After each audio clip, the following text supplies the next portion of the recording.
നമസ്കാരം. Exit poll ബി.ജെ.പിക്കും മോദിക്കും ഉണ്ടാക്കിയിരിക്കുന്ന ആത്മവിശ്വാസം ചില്ലറയല്ല. മാർക്കറ്റിൽ പോലും അതിൻ്റെ പ്രതിഫലനം സംഭവിച്ചു കഴിഞ്ഞു. ബി.ജെ.പിയുടെയും മോദിയുടെയും തുടർഭരണമാണ് എന്ന് നേരത്തെ തന്നെ വിപണിക്ക് നിശ്ചയമായിരുന്നതുകൊണ്ട് സെൻസെക്സും നിഫ്റ്റിയും റെക്കോർഡിലേക്ക് കുതിച്ചുകൊണ്ടിരിക്കുകയായിരുന്നു. ഇന്ത്യൻ വിപണിയുടെ ചരിത്രത്തിൽ ഏറ്റവും ഉയർന്ന മൂല്യം രേഖപ്പെടുത്തപ്പെട്ടത് ഈ ദിവസങ്ങളിലാണ്. അത് ഇന്നലെ കുതിപ്പായി മാറി. സെൻസെക്സും ഉയർന്നു, നിഫ്റ്റിയും ഉയർന്നു. സെൻസെക്സ് ഇന്നലെ ഒറ്റ ദിവസം 2600 പോയിന്റ് ഉയർന്ന് സൂചിക 76,781 കുതിച്ചു. അത് ഇന്നും ആവർത്തിക്കപ്പെടുമെന്നാണ് റിപ്പോർട്ടുകൾ. നിഫ്റ്റി ആകട്ടെ 23,200 മോദി ഭരണം ആത്മവിശ്വാസം നൽകുന്നു എന്നതിന്റെ സൂചനയാണിത്. ഞാൻ ഇന്നലെ സൂചിപ്പിച്ചതുപോലെ മോദി ആവട്ടെ വിദേശ യാത്രയടക്കമുള്ള നടപടിക്രമങ്ങളുമായി മുമ്പോട്ട് പോകുന്നു. സത്യപ്രതിജ്ഞയ്ക്കുള്ള എല്ലാ ഒരുക്കങ്ങളും ഏതാണ്ട് പൂർത്തിയായി കഴിഞ്ഞിരിക്കുന്നു.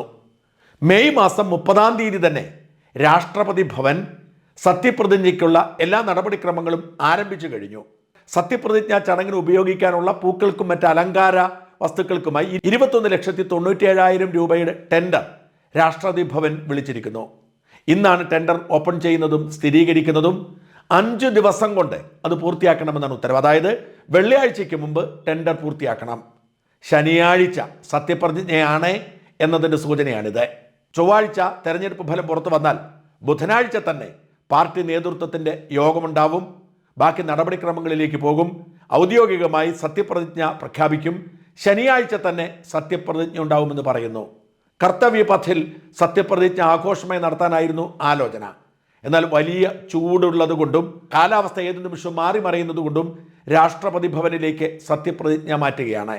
എന്നാൽ സത്യപ്രതിജ്ഞ നടക്കുന്ന അതേ ദിവസം അതിനുശേഷം രാത്രിയിൽ ചൂട് ഒടുങ്ങിക്കഴിഞ്ഞതിന് ശേഷം കർത്തവ്യപഥിലോ അതുപോലെ മറ്റേതെങ്കിലും ഒരു പ്രധാനപ്പെട്ട ഇടത്തിലോ ബി.ജെ.പിയുടെ ചെലവിൽ, പിണറായി ചെയ്യുന്നത് പോലെ സർക്കാരിൻ്റെ ചെലവിലില്ല, ബി.ജെ.പിയുടെ ചെലവിൽ മെഗാ ഷോയ്ക്ക് തന്നെ പദ്ധതിയിടുകയാണ്. നെഹ്റുവിന് ശേഷം ഏറ്റവും ദീർഘകാലം ഇന്ത്യയുടെ പ്രധാനമന്ത്രിയാകുന്ന വ്യക്തി എന്ന റെക്കോർഡിലേക്ക് ഈ കാലഘട്ടത്തിൽ മോദി കടക്കുകയാണ്. മാത്രമല്ല ബി.ജെ.പിയുടെയും RSSൻ്റെയും കൃത്യമായ പദ്ധതി വർക്ക് ചെയ്യുകയും 3-ാം തവണ ഭരണം ഉറപ്പിക്കുമ്പോൾ നയപരമായ പല കാര്യങ്ങളിലും മാറ്റം വരികയും ഒക്കെ ചെയ്യുന്നതിൻ്റെ ആഘോഷം.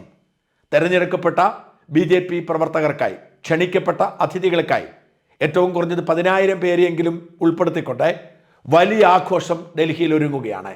ലോകരാജ്യങ്ങളിൽ നിന്നടക്കം ക്ഷണിക്കപ്പെട്ട അനേകം പ്രതിനിധികളും ഈ ആഘോഷത്തിലുണ്ടാവും.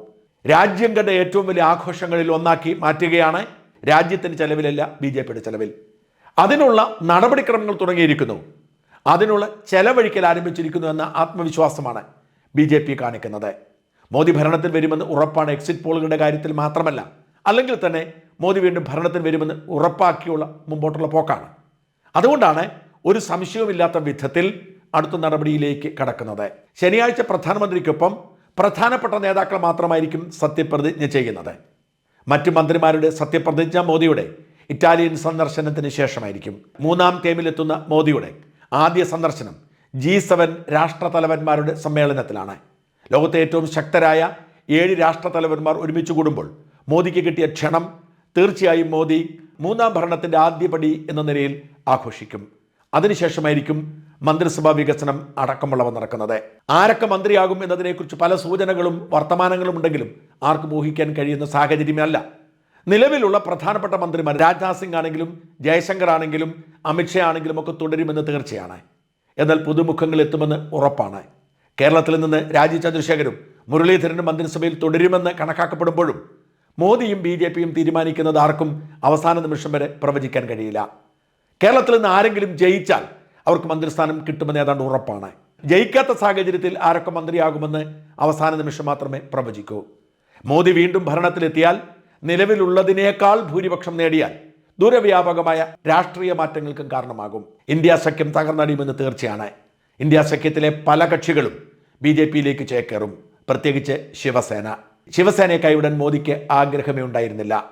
അതുകൊണ്ട് തന്നെ ഉദ്ധവ് താക്കറെയുടെ നേതൃത്വത്തിലുള്ള ശിവസേന ഇന്ത്യ സഖ്യം വിട്ട് ബി.ജെ.പിയിലേക്ക് പോയെന്ന് വരാം. കാരണം ഇന്ത്യ സഖ്യത്തിൻ്റെ രാഷ്ട്രീയ ദർശനവും ശിവസേനയുടെ രാഷ്ട്രീയ ദർശനവും രണ്ടാണ്. ബി.ജെ.പിയേക്കാൾ തീവ്ര ഹിന്ദുത്വം ഉയർത്തിപ്പിടിക്കുന്ന രാഷ്ട്രീയ പാർട്ടിയാണ് ശിവസേന. അത്തരം രാഷ്ട്രീയ മാറ്റങ്ങൾ പലയിടങ്ങളിലും സംഭവിക്കാം. രാജ്യത്തെ ഇന്ത്യ സഖ്യത്തിന്റെ ഭാഗമായിരിക്കുന്ന പല പാർട്ടികളും BJP സഖ്യത്തിലേക്ക് പോയെന്ന് വരാവുന്ന സാഹചര്യമുണ്ടാവും. കേരളത്തിലും അതിൻ്റെ അനുരണനങ്ങളുണ്ടാവും. CPM തകർന്നടിഞ്ഞാൽ BJP വിജയിച്ചാൽ പിന്നെ LDFിൻ്റെ തകർച്ചയാണ്. LDFിൽ നിന്നും പാർട്ടികൾ UDFിലേക്ക് പോകുന്ന സാഹചര്യമുണ്ടാവും. വലിയ തോതിലുള്ള മാറ്റങ്ങൾക്ക് കാരണമാകുന്ന തെരഞ്ഞെടുപ്പിന് ഒരുങ്ങുകയാണ്. ആത്മവിശ്വാസത്തോടെ BJP സത്യപ്രതിജ്ഞയും ഭരണ തുടർച്ചയും ഉറപ്പാക്കി മുമ്പോട്ട് പോവുകയാണ്.